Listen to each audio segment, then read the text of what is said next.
Hey everyone, welcome back to the channel. Today we are breaking down the syntax of Go with simple example. Whether you are new to Go or just need a refresher, this video will help you understand the basic. Let's dive in.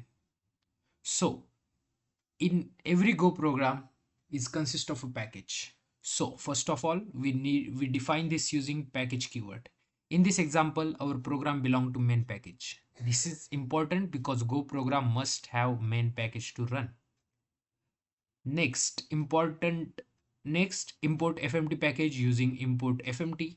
The fmt package provide the function for the formatted IO like printing output to the console. Notice the blank line in here. Go ignore extra white spaces. But white spaces in your code improve readability.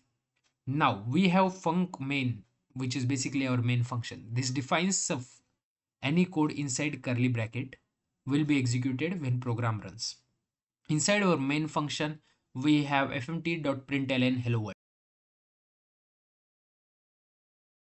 Text on console. Running this program will display hello world on the screen.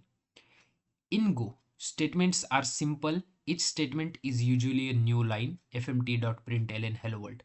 Unlike some of the languages, Go not require semicolon. It is optional.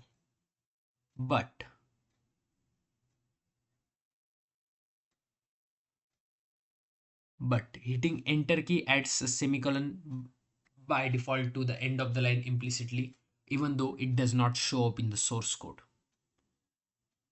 One important rule: the left curly bracket cannot be placed at the start of new line. It must be on the same line as the function definition. For example, if you see in this example, this code will run fine as our curly bracket is just after the declaration of main function.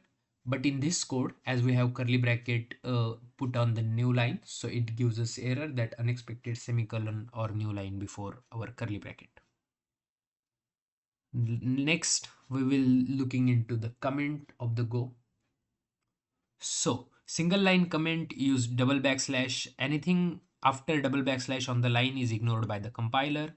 For multi-line comment, use backslash star and end it with star and backslash to end the comment block. This is useful for longer explanation where you want to put the just blocks and blocks of information there.